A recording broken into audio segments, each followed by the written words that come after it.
teman-teman, perkenalkan nama saya Amel. Hari ini kita akan belajar prakarya bab prinsip kerajinan bahan lunak. Tujuan pembelajaran hari ini adalah 1. Kita dapat mengenal kerajinan bahan lunak. 2. Kita dapat mengembangkan pengetahuan dan keterampilan saat membuat kerajinan bahan lunak. Dan yang ketiga, kita dapat memanfaatkan potensi sumber daya alam yang ada di lingkungan sekitar. Sebelumnya, kalian tahu gak apa itu kerajinan bahan lunak? Nah, kalau belum tahu, yuk tonton video ini dengan seksama. Kerajinan bahan lunak merupakan kerajinan yang dibuat dari bahan-bahan yang bersifat empuk serta lembut, sehingga mampu dibentuk dengan mudah tanpa menggunakan bantuan alat-alat khusus.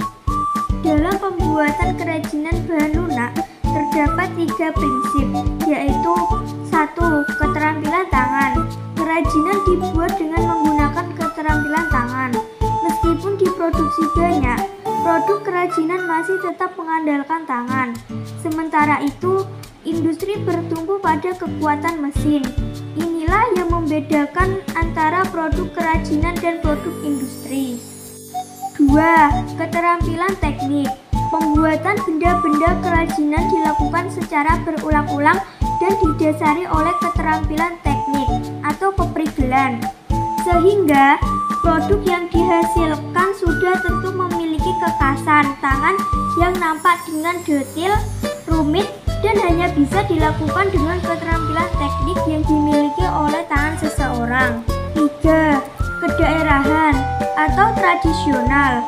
Kerajinan merupakan benda-benda yang mempunyai nilai guna praktis, bersifat universal, dibuat dengan keterampilan seksi tangan, namun masih dipengaruhi oleh adat istiadat setempat.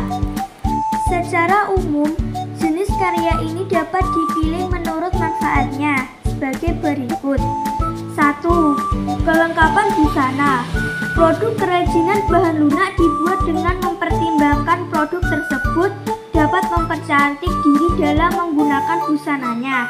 Contohnya produk-produk aksesoris seperti gelang, kalung, bros, dan cincin. 2. Kelengkapan suatu benda. Contoh, kotak tisu yang dilengkapi dengan hiasan keramik. Jika kotak tisu sudah tidak terpakai, keramik dilepas dan dipasang pada kotak tisu lainnya. 3. Kelengkapan rumah atau bangunan.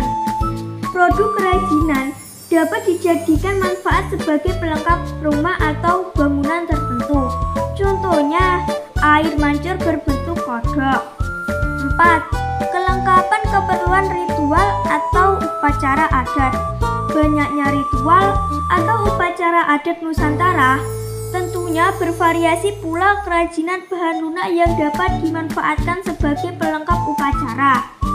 Contohnya, lilin. Lilin banyak digunakan untuk berbagai acara ritual dan pesta adat. Berdasarkan prinsip kebermanfaat di samping, maka kerajinan bahan lunak dapat dikategorikan sebagai produk-produk berikut. 1. Menambah keindahan. 2. Memberikan penekanan atau kekasan pada suatu benda. 3. Menjadi persyaratan pemakaian. 4. Merupakan pertanda atau simbol. 5. Dibuat khusus sesuai benda aslinya atau duplikasi. Dan yang keenam, sebagai bagian dari karya seni. Oke, selesai sudah presentasi saya. Semoga bermanfaat dan terima kasih.